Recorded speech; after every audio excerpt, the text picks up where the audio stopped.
That's a clown question, bro. Hi, what's up on you? So I'm gonna kick some dirt. He gets on base. Just a bit outside. I'm not the type of player that's going to be Johnny Hustle. If you don't want me to watch the ball, you can go get it out of the ocean. And welcome to the show to be named later, where we're talking baseball kind of whenever. I am your host, Christian. Over there on the other side of the screen is Daniel Curran. How you doing, Daniel? Chris, I'm excited for this show today. We're doing one of the best hitters of all time. We're also doing a miracle team in the 1991 Twins. Yes. Rogers Hornsby was kind of a guy who was able to succeed despite not having high expectations coming out of like high school, and the Twins were able to overcome low expectations as well. So I guess that's sort of the theme of the episode, but player and team, it's hard to find a lot of similarities, but that could be the theme of the episode. So we're going to get into Rogers Hornsby for this part of the episode. Hornsby is, he's pretty important. He's very, very important in baseball history. You could argue the greatest right-handed hitter of all time. We have some stats to back up that claim, and also he was part of that offensive surge in the 20s. But everyone hears about Babe Ruth and Lou Gehrig, mostly Babe Ruth. But Rogers Hornsby was that guy in the National League that you don't really hear about that much in baseball history, despite him being, statistically like a top 10 player of all time. So Rogers Hornsby, he was born in Winters, Texas. His father unfortunately died when he was 2.5 years old. And after this, the mother of the Hornsby family moved the family to her parents' farm 9 miles from Austin, Texas. And that was where Rogers Hornsby started playing baseball in overalls. So back-to-back episodes where we have guys playing baseball in overalls. Jimmy Fox actually showed up to a professional tryout in overalls. Rogers Hornsby was just a child when he was doing this.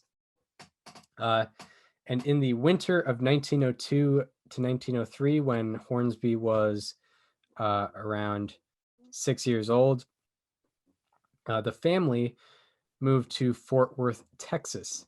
And this is a quote from Society of American Baseball Research. Quote, "By the time he was 9, he was the leader of a semi-organized local team that had blue flannel uniforms sewn by his mother. The team sometimes traveled to games in other neighborhoods by trolley. Young Rogers loved his uniforms so much that he wore it as much as possible, even around his own yard." So that's a little taste of early 1900s lifestyle that I appreciated. It's fun to imagine a 9-year-old leader of a baseball team in flannel uniforms. That's just imagine if Rogers Hornsby's team rolled up to the Sandlot and played against Ham Porter. Yeah, that would have been an event. That's that's the clash of the Titans. Two of the best. That's the unstoppable force versus an immovable object. Exactly. Matchup of the century, if you ask me. Some people might ask, 1927 Yankees versus like the 1975 Reds. I'm thinking Rogers Hornsby's 9-year-old semi-organized local team versus the 1884 Providence Grays versus 1884 Providence Grays or the members of the Sandlot. Yeah, that's what I'm thinking. But anyway, Rogers Hornsby at the age of 10 was a messenger boy for a packing plant in Texas, and he also served as a bat boy for an adult team, and sometimes, even at the young age of 10, was a substitute infielder because of his skill with the glove. And by the age of 15 for Rogers Hornsby, he was playing with grown men in the Fort Worth City League, not only for his team, the Northside Athletics, but he also would hire out to other teams for a charge plus transportation, plus his transportation fare and room and board. So he would basically be a baseball mercenary, just being hired to play baseball for other teams within his league while playing for another team. He'd get $2 a game plus the transportation fare and room and board. So all benefits for Rogers Hornsby, and he also got to play his favorite game. And the year after he did that, however, he joined a girls' baseball team after seeing a newspaper ad for baseball players looking to play for money.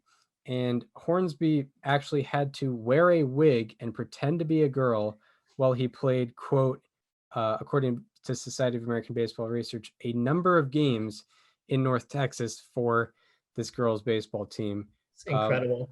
It's incredible to hear. You can tell that he loved the game.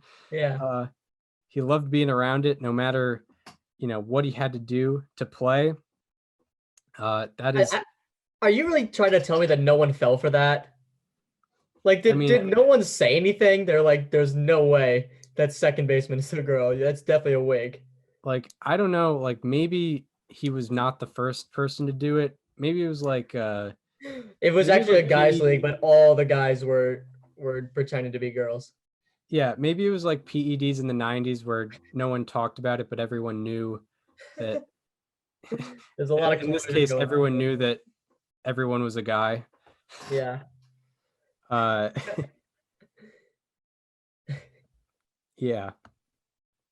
Unreal. So Rogers Hornsby goes from when he's 9 years old, playing for a team, a local team in blue flannels that his mother sewed, and then went on to his teen years where he played for a girls' baseball team and pretended to be a girl.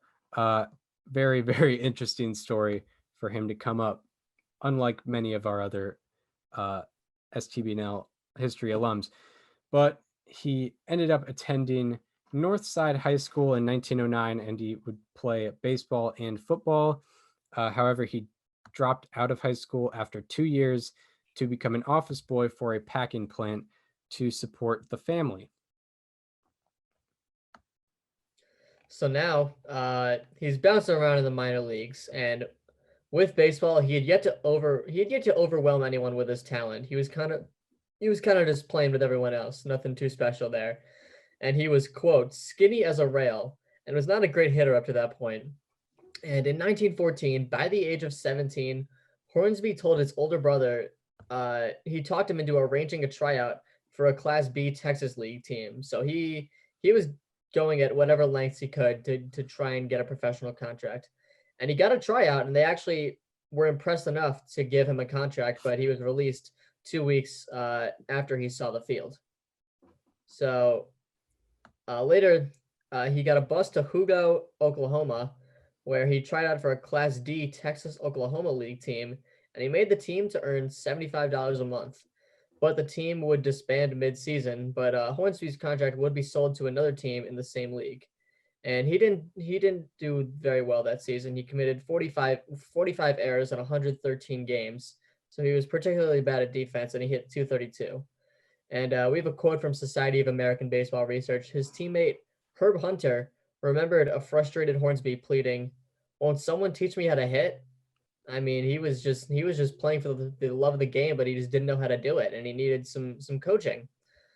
And the St. Louis Cardinals did a spring training in Texas. As they would travel north, they would play minor league teams on the way there. And the Cardinals played a split squad game against Hornsby's team, and the Cardinals' only scout, Bob Connery, was actually impressed for his ability to field bad hops. So he kind of got over the error problem that he had. Yeah, and Connery was so impressed with his ability to field bad hops that he bought Rogers Hornsby new spikes and a new glove with his own money.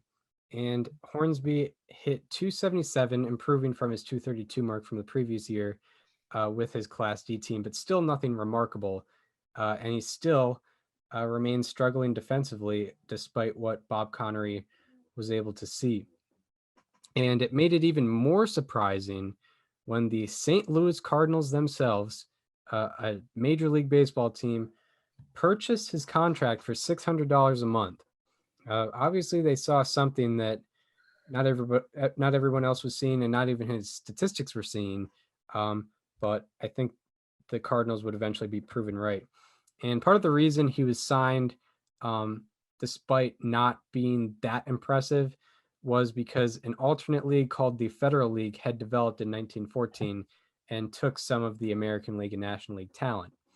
And when he reported to St. Louis, when Hornsby reported to St. Louis, it was his first time being north of Tulsa, Oklahoma in his entire 19-year-old life up to that point.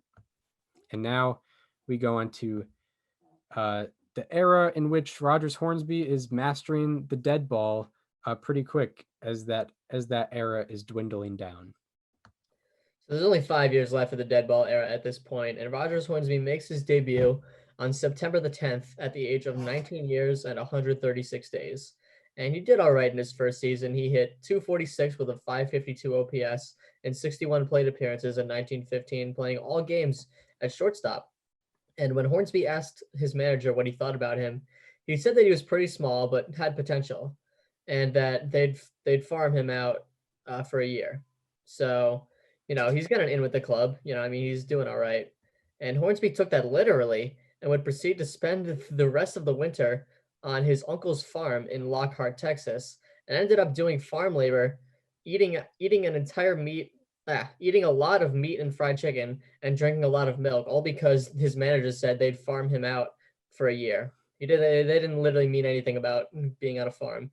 And when Hornsby came to Cardinal spring training in 1916, he gained 30 pounds of muscle.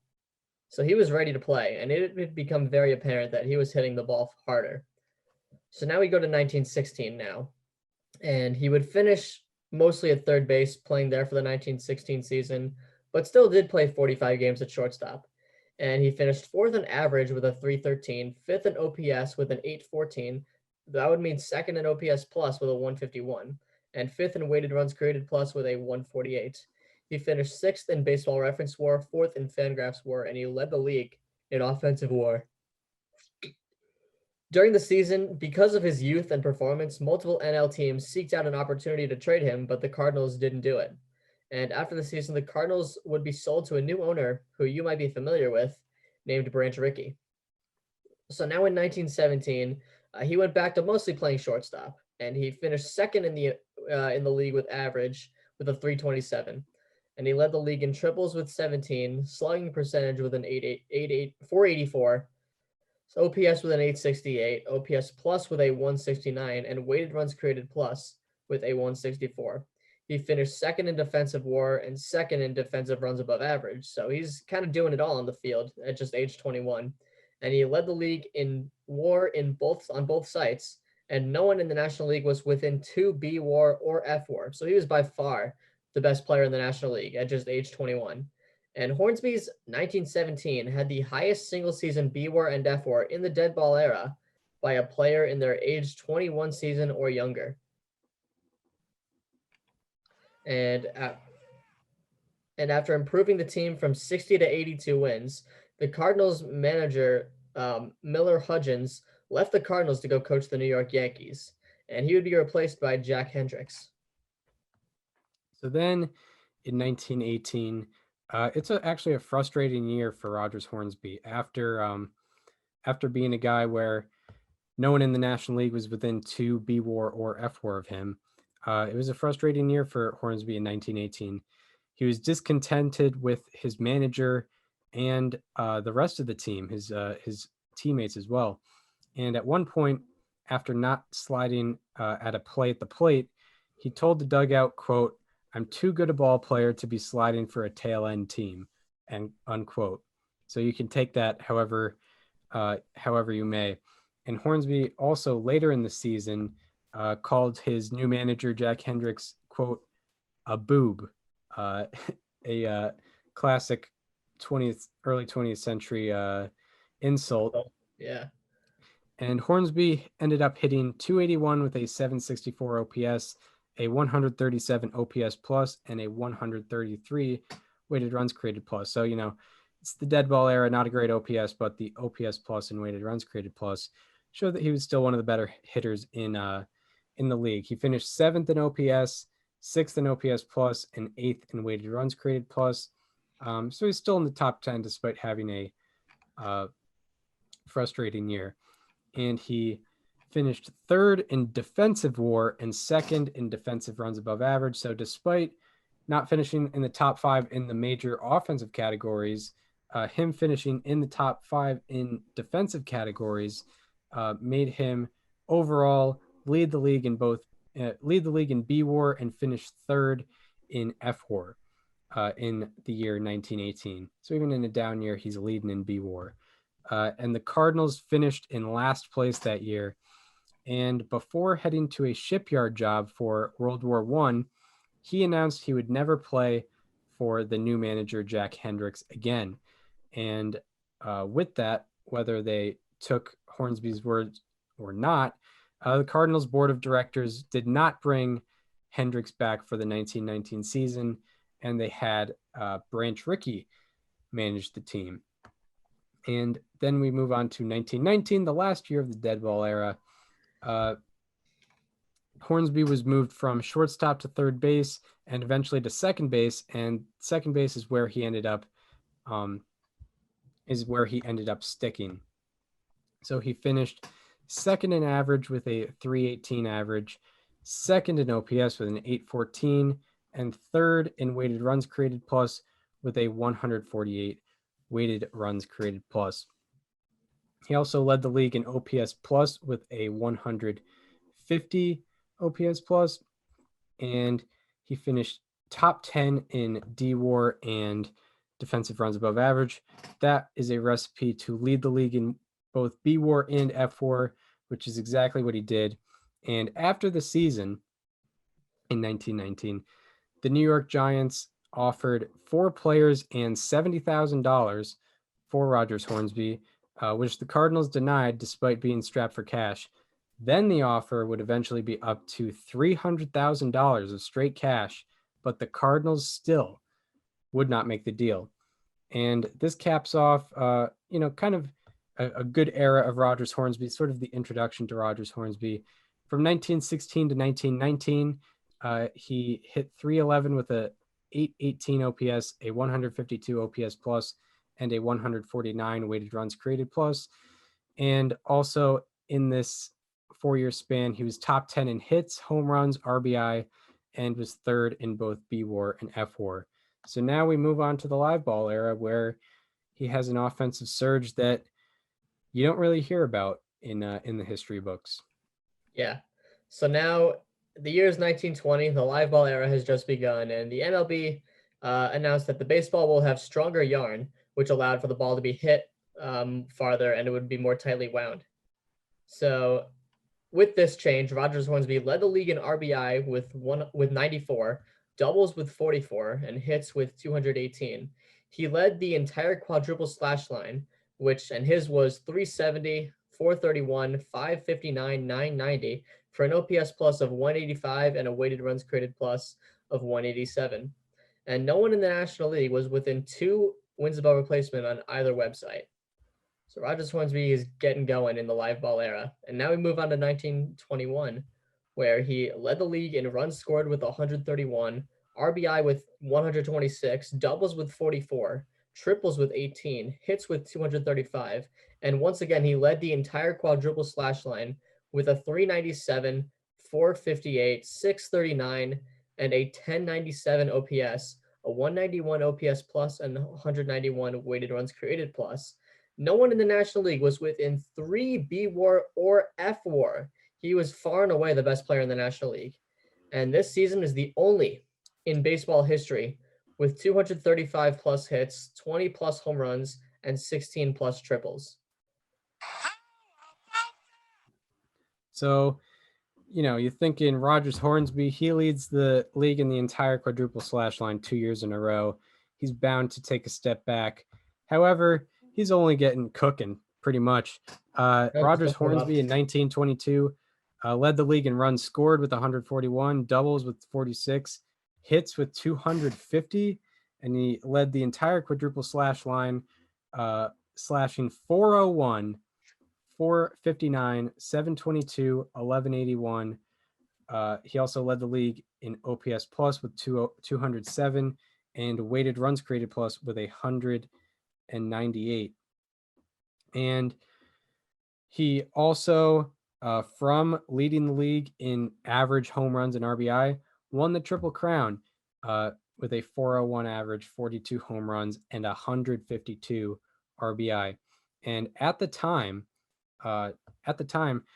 his number of hits and home runs in a single season were a National League record. And his number of total bases in 1922 remain a National League record and the second most in a single season in baseball history. An extraordinary season in 1922. And his 1921 and 1922 seasons remain the only seasons in baseball history with 235 plus hits, 20 plus home runs, and an OPS plus of 190 or better. And his 135 games with at least one hit in 1922 are tied for the most in a single season in baseball history. Also, his 1922 season is the only season in baseball history with 250 plus hits, 150 plus RBI, and 10 plus triples. His 1922 is also the only season in baseball history with 250 plus hits and 42 plus home runs. It is also the only season in baseball history with a 400 plus average and 150 plus RBI. And it is the only season in baseball history with a 400 plus average and 40 plus home runs. You just keep going on those only season in baseball history. Yeah, and they're not really they're two filter stats, but also, by the way, which is even more impressive. Yeah, dude, I was say you didn't make it super arbitrary for most of those. Yeah, 400 average and 40 home runs. Only Rogers Hornsby ever did it, and he only did it in 1922. That's right. It's unbelievable. So now we move into 1923. And unfortunately, Hornsby injured his knee in May, and he had a severe rash that forced him to be, bandaged up. So those injuries limited him to only 107 games and 487 plate appearances. And those 487 plate appearances were enough to qualify him for rate statistics. So with that being said, of course, with the hurt knee, he still led the entire league in the quadruple slash line with a 384, 459, 627, 1086. He also led an OPS plus with a 188 and weighted runs created plus with a 183. He finished second in B WAR and second in F WAR. But he also had a heated exchange with the manager multiple times during the season. And more trade negotiations went on for Hornsby with the Giants and the Brooklyn Robins. But the Cardinals still decided to keep him anyway. So, obviously with the talent that Rogers Hornsby had, they were going to have a longer leash on the guy, even with whatever in-house conflict he was bringing. So we're on to 1924, which you could argue is the best season of Rogers Hornsby's career.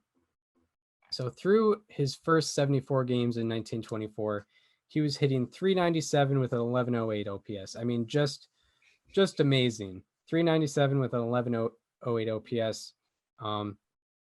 It's one of the better seasons in baseball history if he continues that. And in his 75th game of the season, he went 3 for 4, which brought his average up to 402. And his average stayed 400 or higher for the remainder of the season as he hit 454 with a 1315 OPS from his 75th game on. And he ended up on the season leading the league in runs scored once again with 121, doubles with 43, walks with 89, hits with 227, the entire quadruple slash line, slashing 424, 507, 696, 1203. I believe career highs in all of those. OPS plus with a 222, and weighted runs created plus with a 221.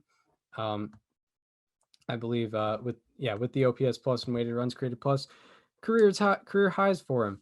And no one in the National League was within 4 B WAR or F WAR. 4, that's a lot. If you have 4 baseball reference WAR in, It's a good season. if Yeah. you have 4 in a season, that's a very respectable season. And that might- goes even like now.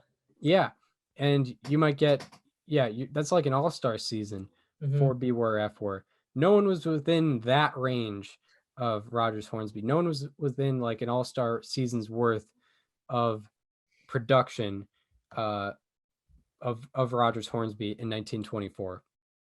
And in 1924, the most valuable player award was brought back to the National League for the first time since 1914. However, despite all this, Hornsby finished second in the MVP race behind Dazzy Vance, who went 28-6 as a pitcher. They were a lot more lenient on giving the MVP to pitchers back then. So they gave it to they did not give it to Rogers Hornsby that year. Boo. What a real shame.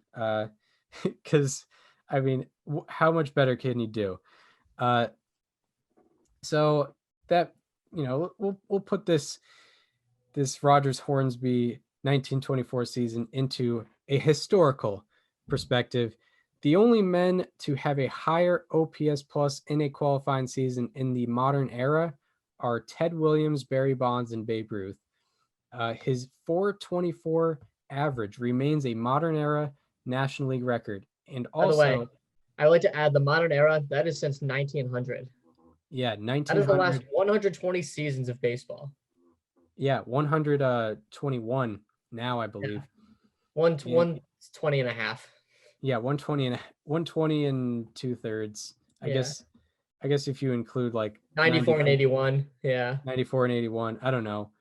But a lot of years, over, 115 years. So his 424 average remains a modern era National League record, and his 424 average remains a live ball era MLB record. We just celebrated the 100th anniversary of the live ball era, so that's the history that he made. Live ball era MLB record for a single season batting average.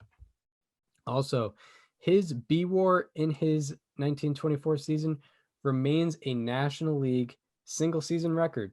And also, it is the only season in baseball history with 625 plus plate appearances, less than 35 strikeouts, and an OPS plus of 220 or better. How about that? It is also the only season in baseball history with 625 plus plate appearances, less than 35 strikeouts, and a 1200 plus OPS.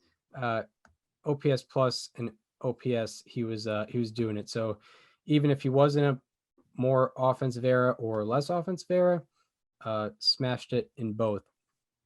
And also, it is the only season in baseball history with 226 plus hits, 85 plus walks, and less than 35 strikeouts. How about that? It is also the only season in baseball history with 220 plus hits and a 220 OPS plus or better. How about that? It is also the only season in baseball history with a 420 plus average and a 220 OPS plus or better in 400 plus plate appearances. How about that? It is the only qualifying season in baseball history with a 420 plus average and a 1201 plus OPS. How about that? And lastly, the last thing to mention on his 1924 season, it is the only season in baseball history with a 420 plus average and 20 plus home runs. How about that? So then we move on to 1925. Before his 1925 season, after this historical season, which is, according to Baseball Reference WAR, the best season in National League history by a position player. Before the 1925 season, the following season, he signed a 3-year contract worth $100,000, which made him only trail Babe Ruth, Ty Cobb, and Tris Speaker in salary, However, both Cobb and Speaker earned money from both playing and managing for their team. So if you're talking only players, he was only trailing Babe Ruth, who statistically was the best of all time, and definitely the best of his era. And the team went the Cardinals went 13-25 to season, 13-25 to start the season. And the owner fired Branch Rickey as the manager, but kept him in as the general manager. And then Branch Rickey persuaded Rogers Hornsby to take over as player manager. And the move worked. The Cardinals went 64-51 for the remainder of the season under Hornsby's management. And entering the last game of the season, which was the second game of a doubleheader, Hornsby had a 399 average. And in that last game, of course, he went 3 for 3 with a walk and a home run, upping his average to 403, giving him his third 400 season.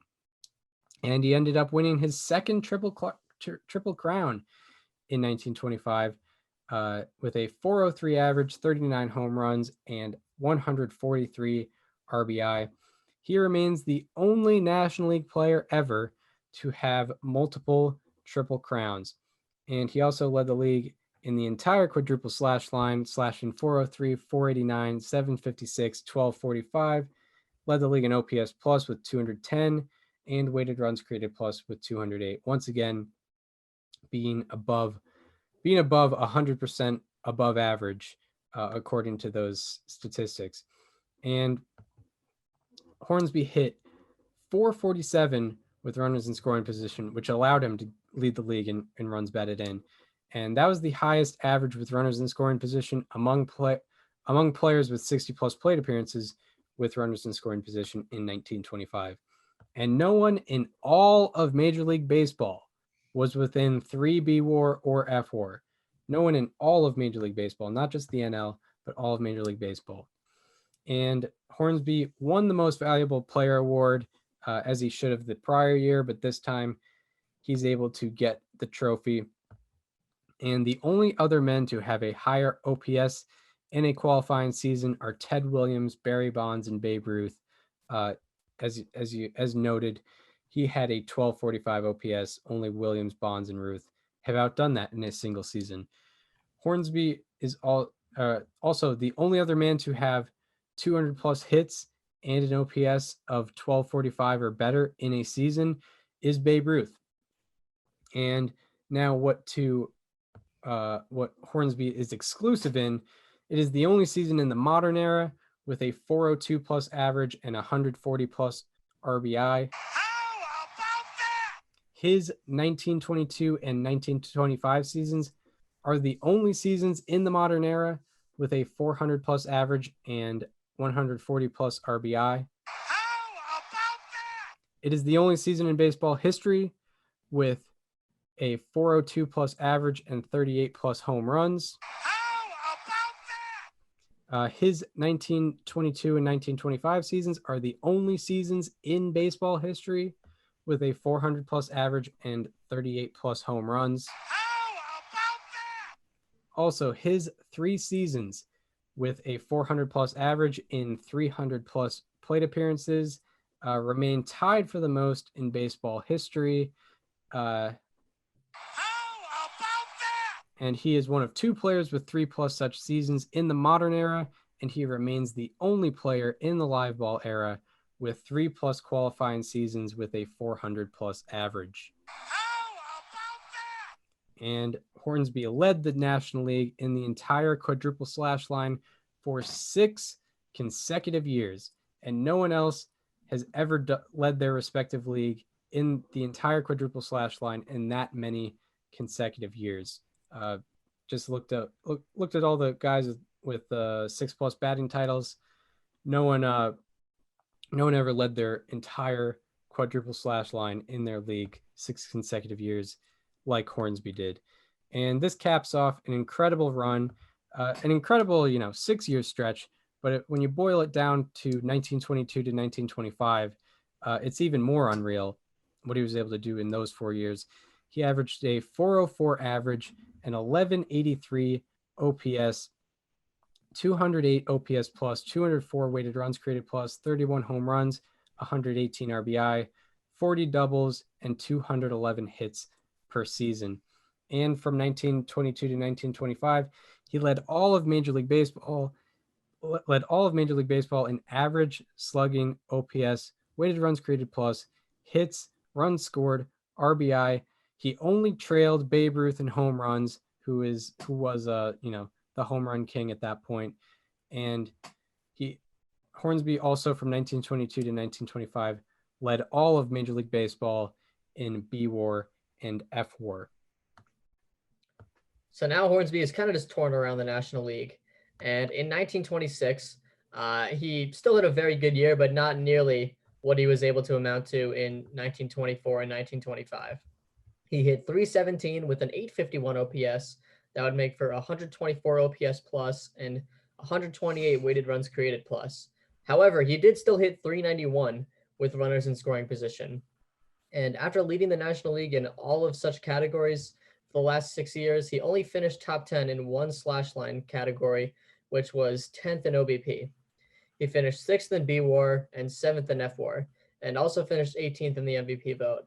So despite the drop-off in performance as a player, he still played a pretty big role as a player manager. So he was the mastermind behind midseason acquisitions Billy Southward, who hit 317 with an 853 OPS in 99 games with the Cardinals, and future Hall of Famer Pete Alexander, who had a 291 ERA in 148 and a third innings pitched with the Cardinals.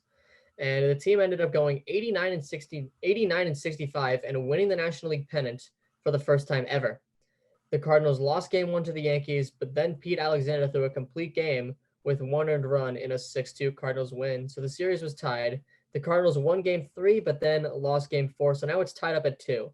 In game 5, the Cardinals had a 2-1 lead to start the 9th, but they blew it and lost 3-2 in 10 innings. And in game 6, with the series back in the Bronx, Alexander threw a complete game with 2 earned runs in a 10-2 victory. So we got a game 7 on our hands. And Hornsby told Pete Alexander, who was known to have a drinking problem, to ease the booze following game 6 because they may have needed him in game 7. And the Cardinals were out to a 3-2 lead in game 7, and starter Jesse Haynes loaded the bases with 2 outs in the bottom of the 7th. So Pete Alexander was called upon to strike out, and he would strike out Tony Lazzari to get out of the jam. And Alexander retired the next 5 batters he would face, bringing up Babe Ruth with 2 outs in a 1-run game in the bottom of the 9th of game 7 of the World Series. And Ruth actually drew a walk.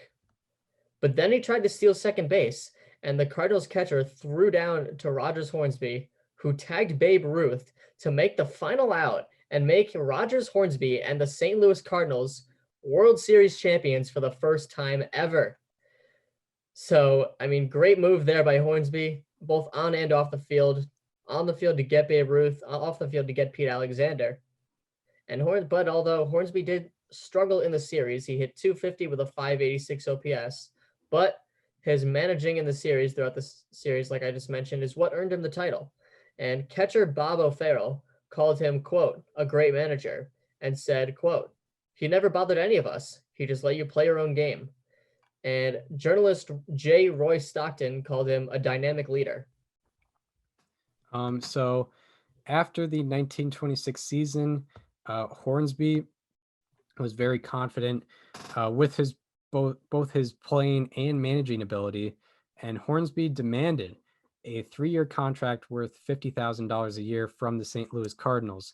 And while negotiations for this deal was going on with ownership, the Cardinals owner was talking with the New York Giants about a deal to trade Hornsby to the Giants if the negotiations for a restructured contract fell through.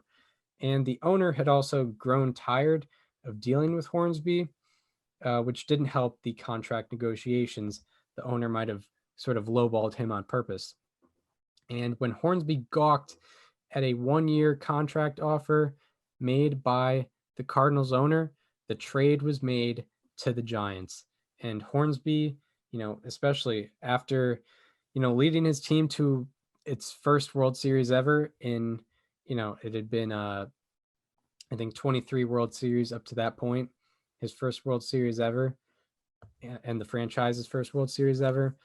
Hornsby would go on to call this the biggest disappointment he had in his life after what may have been the best moment of his life, tagging Babe Ruth to earn a World Series victory. So then in 1927, he comes out of the gates hot. Unlike his 1926 season as a player, he hit .417 with a 1246 OPS in his first 23 games. And he ended up finishing second in average that season with a .361 average. And he would go on to lead the league in runs scored with 133, walks with 86, on-base percentage with a .448, OPS with a .1035, OPS plus with a 175, and weighted runs created plus with a 177. And he would go on to lead the league in both B WAR and F WAR, and he finished third in that MVP vote. However, the manager of the New York Giants, John McGraw, would sometimes not be able to manage due to his dealings with sinus issues. Sinus issues have become kind of a theme. Jimmy Fox had those. So Hornsby would fill in those games that John McGraw would not be able to manage. And according to Baseball Reference, the Giants went 22-10 in the games that Hornsby managed. And the Giants went 92-52 and finished 2 games behind the NL pennant winner. And after Hornsby's personality clashed with Hall of Fame manager John McGraw, who was kind of known for his personality, and also Hornsby was criticizing the Giants owner at points during the season. And also Rogers Hornsby had a highly publicized lawsuit against him with a bookie, claiming that Rogers Hornsby owed him $70,000 from unpaid horse race bets. With the combination of all that, the Giants decided to trade Rogers Hornsby to the lowly Boston Braves, who went 60-94 in that 1927 season. So now we're moving on to 1928. It's a new year, and Rogers Hornsby is once again in a new city. And the Braves manager resigned after an 11-20 start. So naturally, Hornsby took over. And unfortunately, this change didn't make any difference. It was awful. The managerial change ended up with the Braves going 39-83 with Hornsby managing. But Hornsby did still deliver on the field. He led the league in the entire quadruple slash line with a .387, .498, .632, .1130, an OPS plus of 202, and a weighted runs created plus of 196. He led the league in B WAR and F WAR, and he finished 13th in the MVP vote. And this is the only season by a player in their age 30 season or older with 600 plus plate appearances, a .385 plus average, and an 1100 plus OPS. It is also the only season by a player in their age 30 season or older with 600 plus plate appearances, a .385 average, and an OPS plus of 200 or better. And the Braves were deep into their debts, and Hornsby had a new 3-year, $120,000 contract. So Hornsby urged the Braves owner to get a deal done to send him to the Cubs, who had just finished 4 games behind the NL pennant winners. And the Braves ended up trading Hornsby to the Chicago Cubs for 5 players and $200,000. So now Hornsby is with sort of the crosstown rivals of the St. Louis Cardinals, who he had a very good history with, ended up ending badly. But now he was with the Cubs. And in 1929, he was dealing with continuous pain in his heel, but it did not stop him from finishing third in batting average with a .380 average. And then to where he led the league in runs scored with 156, slugging with 679, OPS with an 1139 OPS plus with a 178, and weighted runs created plus with a 174. And in 1929, with his new team, no one in all of Major League Baseball was within 2 B WAR or 3 F WAR. No one in all of Major League Baseball was within that range of Rogers Hornsby. And he won his second MVP. And that leads to a little show to be named later correction. So last week, accountability. We're holding ourselves accountable here.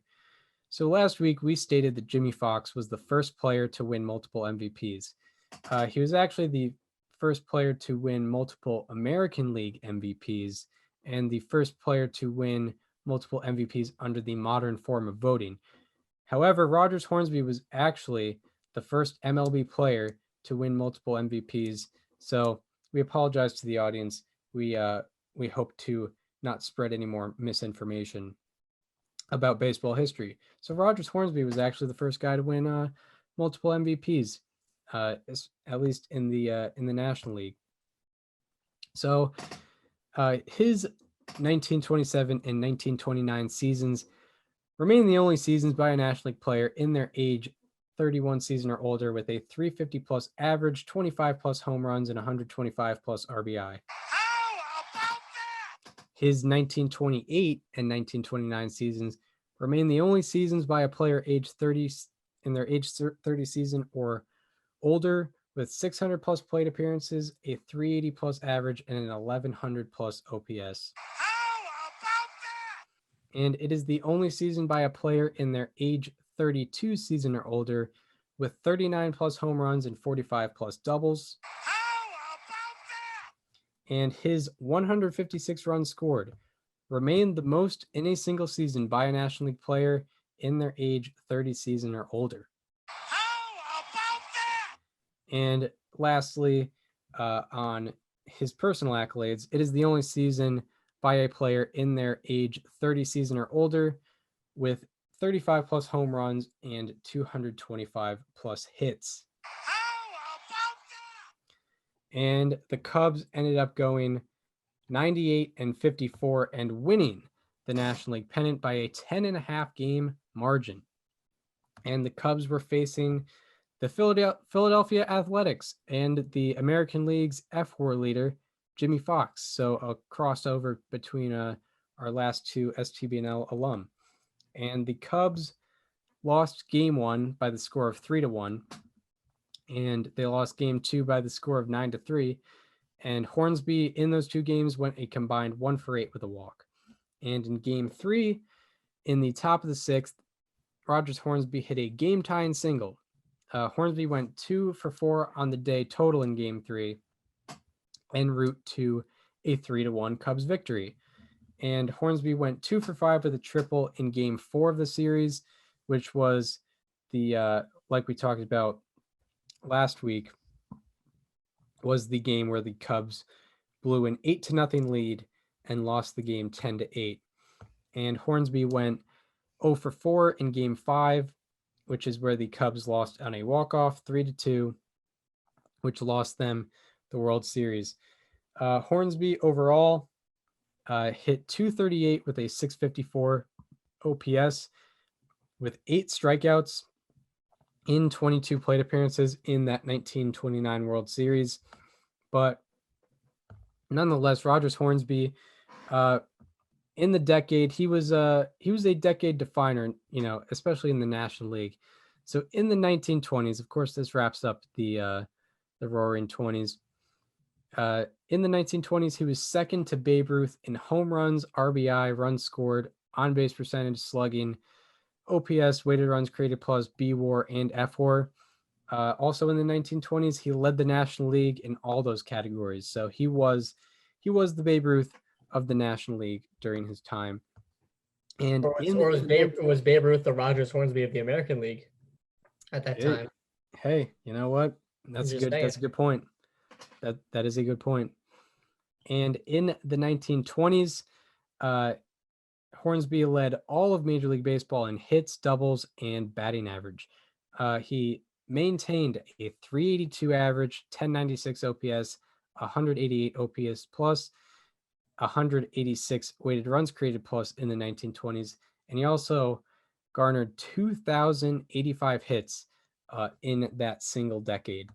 And in any other decade, literally any other decade in baseball history, he would have led the decade in B-WAR and F-WAR.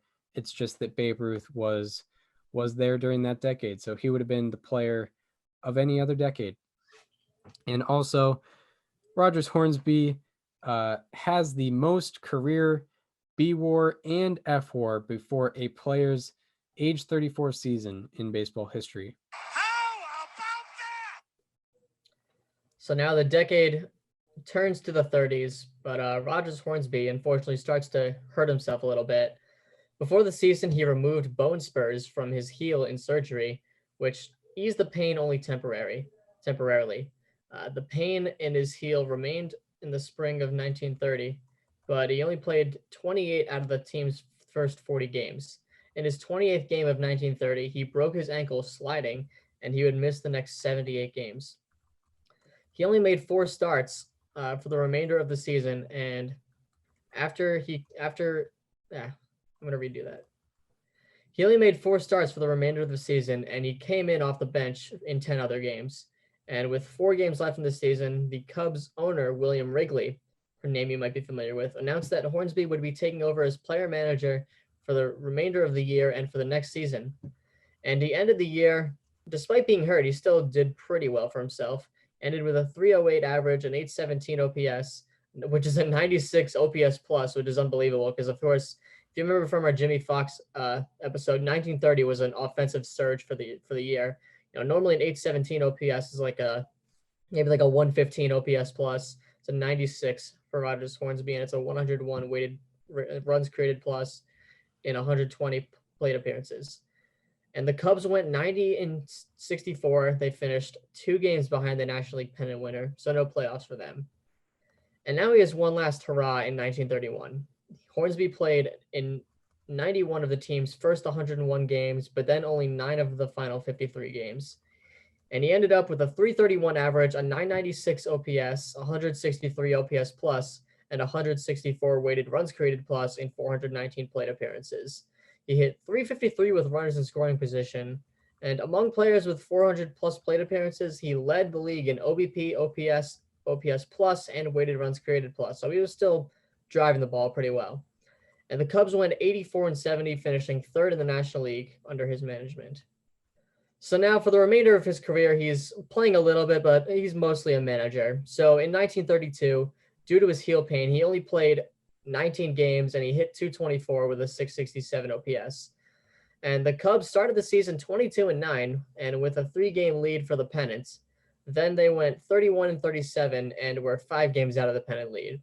And then Hornsby was relieved of his managerial duties for the Cubs. The Cubs went 37-18 for the remainder of the season and actually did end up winning the pennant. And the Cubs were so disconnected with Hornsby that they voted that they wouldn't give him any of the World Series share, believe it or not. So that he may have been a little bitter with that. And after the season, he actually signed back with the St. Louis Cardinals to finish where he started. So Hornsby's back in St. Louis, back where he started his career back in 1915, 18 years later. First time being with the Cardinals in 7 years. And he played 46 games through July 23rd, with 30 of those games being off the bench. And he ended up hitting 325 with an 893 OPS in 97 plate appearances. But with the Cardinals out of pennant contention, they put Rogers Hornsby on waivers, where the St. Louis Browns picked him up. And the Browns, of course, being a prelude to the Baltimore Orioles, if you're unaware.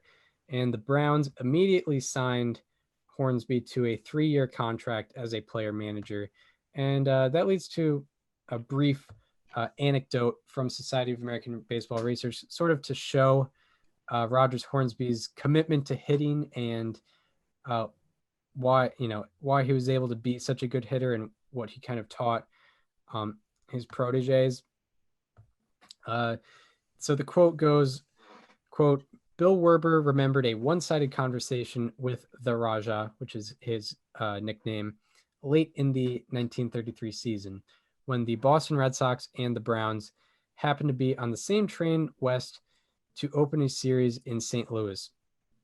Midway through the long trip, Hornsby made his way into the Red Sox Pullman car and took center stage. Werber was in his first full major league season and was all ears as Hornsby expounded on hitting and eye care. Hornsby said he had never seen a movie because they were bad for one's eyes. He also thought reading weakened them as well, whether through newspapers, magazines, or books.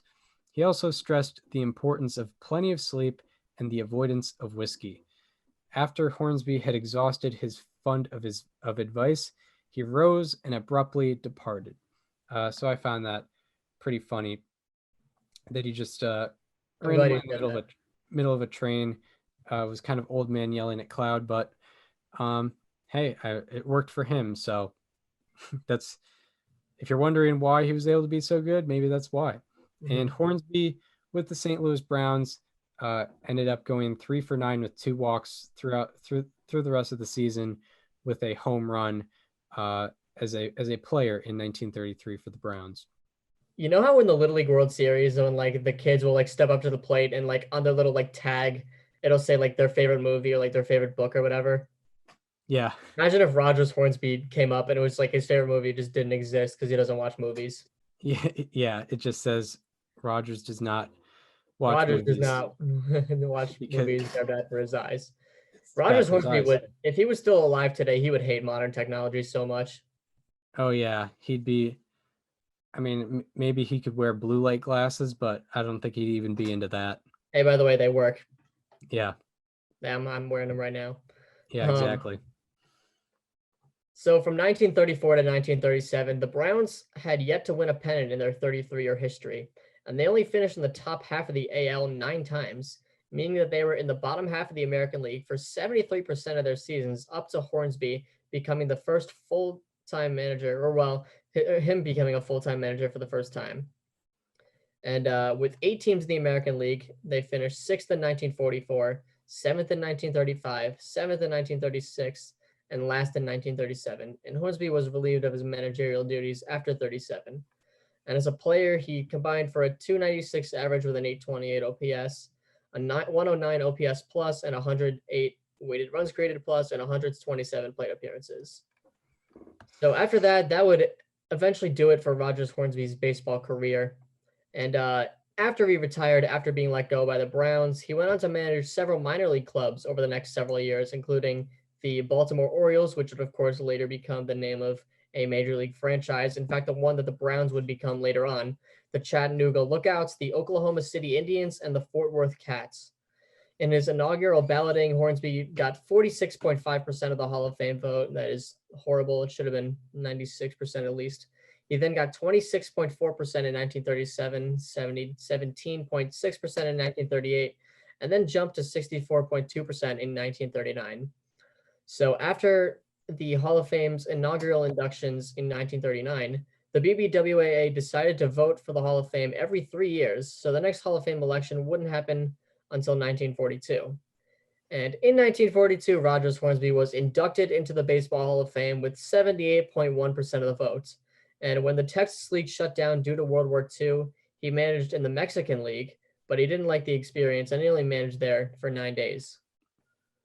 So then, after his days with the Mexican League, he managed in the rebooted Texas League in the 1950s and eventually the famous Pacific Coast League, which is now a AAA league. And he was eventually hired by the St. Louis Browns in 1952, but was actually fired after 51 games as he was not succeeding, nor was he very well liked.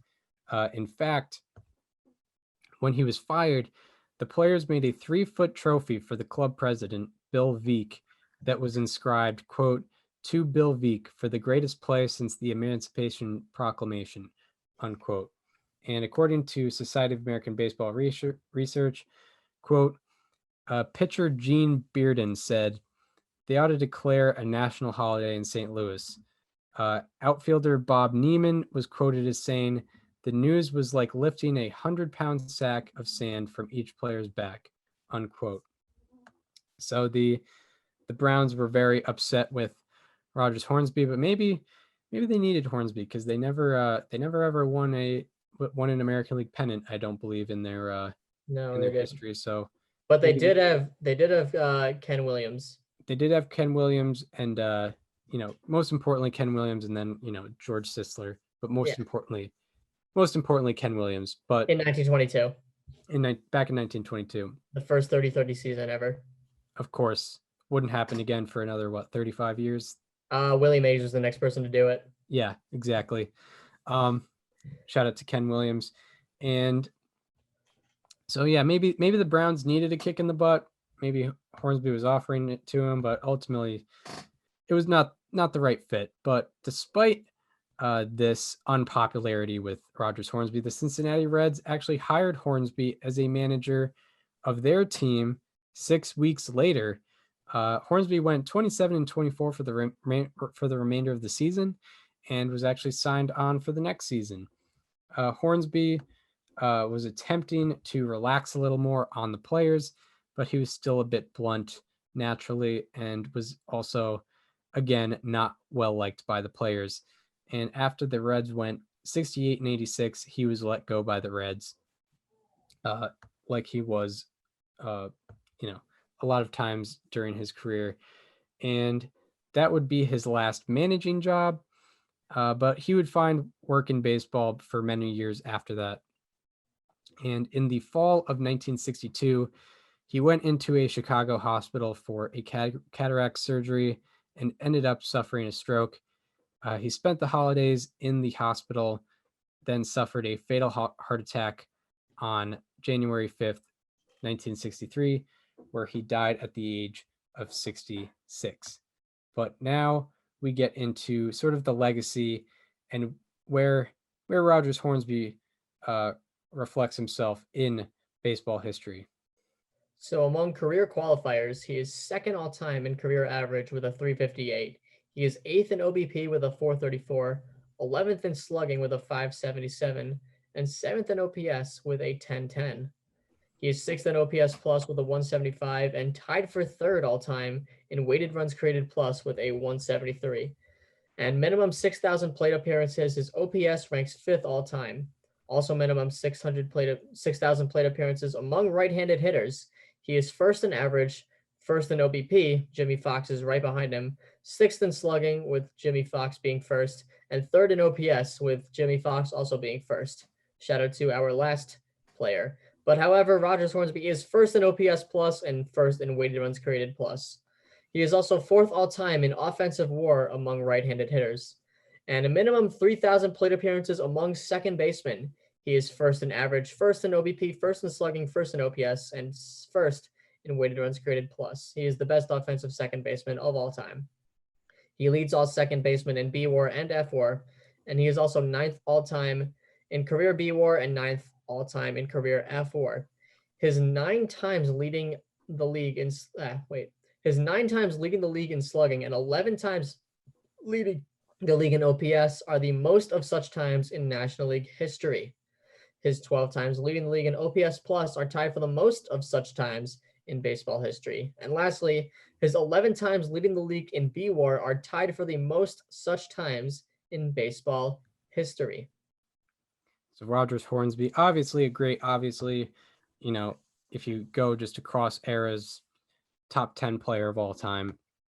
And now we move on to our STBNL history edition of. How about that? So with Rogers Hornsby, only Babe Ruth has more seasons with 10 plus Baseball Reference WAR. Only Babe Ruth has more such seasons. Rogers Hornsby got 10 plus wins above replacement 6 times in his career. Pretty unbelievable. Also, his 8 seasons with a 360 plus average and 10 plus home runs are the most such seasons in baseball history. How about that? Hornsby also has 6 seasons with a 380 plus average and 20 plus home runs. No one else in baseball history has more than 3 such seasons. How about that? He also has 7 qualifying seasons with a 380 plus average and a 600 plus slugging percentage, and no one else in baseball history has more than 3 such seasons. How about that? He is also the only player in baseball history with 2,900 plus career hits in less than 8,500 at bats. How about that? He is also the only player in baseball history with 1,000 plus plate appearances, a 350 plus batting average, and a 550 plus slugging. How about that? He is also the only player in baseball history with 1,000 plus plate appearances, a 350 plus average, and a 175 OPS plus or better. How about that? And he is the only player in baseball history with a 350 plus average and 300 plus home runs. How about that? So now we move on to Rogers Hornsby's legacy. And we've stated this before, maybe it's vice versa, but he was the Babe Ruth of the National League in terms of dominance in the 1920s. When people think of the 20s, obviously you think of the Yankees, you think of Ruth, you think of Gehrig, that whole team. And, they were a dynasty, but Rogers Hornsby individually was doing that type of stuff in the National League. And it resulted in him being, relatively a top 10 player in baseball history. And no one else quite had the ability to get hits at his rate while also hitting for power. He had the dead ball era ability to get on base via hit, and he had the live ball era ability to hit for power, which you just did not see very much. He had second best average of all time, and along with that, 300 plus home runs. Only player in baseball history with 350 plus average and 300 plus home runs. And he was also obviously, from the start, you can tell Rogers Hornsby was absolutely obsessed with the game and obsessed with the art of hitting. From the time he was 9, he was leading his young local team with flannel uniforms, and he managed until he was in his mid 50s, until they told him he couldn't manage anymore for a major league ball club. He was always around the game. And, even after he was let go as manager for eternity, he was still getting baseball jobs, still wanted to be around the game. And Hornsby was known, for better or for worse, for having a cold personality, especially in his later years. He was just known not to really care about what people had to think about him, and sometimes had contempt for the people around him. And statistically speaking, ultimately, he is the greatest second baseman of all time. When you look at, you take era out of it, he's obviously not as evolved. He obviously wasn't as evolved as Robinson Cano or DJ LeMahieu. He's not evolved as those guys, not seeing the same things as those guys. But statistically speaking, definitely the greatest second baseman of all time. And statistically speaking, the greatest right-handed hitter of all time. Yeah. All-time leader in OPS plus and weighted runs created plus among right-handed hitters. I think he kind of earns that mark. You have, Babe Ruth's the greatest left-handed hitter of all time. Rogers Hornsby is the best from the right side. Both played in the same era. So that's Rogers Hornsby for me. That's right. You nailed it when you said he was obsessed with the game. I mean, he went to every length possible to stay in the game of baseball from when he started onward. I mean, he played in a girls' league and pretended to be a girl just so he could be on the field. He persuaded his older brother to get him a tryout. Like, he refused to be off a baseball field when he was playing. Yeah, I forgot to mention, the girls baseball team. Mm-hmm. He did that, and he was persistent. And him not being exactly the most talented at a young age didn't deny him from trying to get to that next the most level. Talented. Yeah. Which he eventually did. But yeah, anything more we got on Rogers Hornsby? I mean, greatest right-handed hitter of all time, greatest second baseman of all time. Nothing will stick with me with this more than just how obsessed he was with the game, like I previously just mentioned. Yeah, and I think with me, what sticks out to me is that dominant run from 1920 to 1925, where he led the league in the entire quadruple slash line 6 years in a row. People don't really know all that much about that, and he should be recognized appropriately in baseball history. But yeah, that is the conclusion of the Rogers Hornsby part of the episode. We hope you enjoyed this. First of all, we would like to thank Baseball Reference, Fangraphs, especially for this one, Society of American Baseball Research. They were really on it. They had a bunch of information on Rogers Hornsby. And we would like to thank StatHead as well, which is an offshoot of Baseball Reference. That's where we get all the how about that's. It's a very good site if you want to get good stats. If you want to see, who the only hitter in baseball history is to have 350 plus average and 300 plus home runs, you can find that on that site. And also, if you are listening on Apple Podcasts or Spotify, we know we didn't have any videos, but if you want to watch us talk and see what we were doing, you can subscribe to our YouTube channel. It's called STBNL with Chris Gianta and Daniel Curran. If you want to follow us on social media, follow me at Chris_Gianta. Follow Daniel on both Twitter and Instagram at Daniel_Curran. And follow our show Instagram at STBNL Podcast. With all these platforms, you'll know exactly when we are posting our episodes, which is sort of the benefit.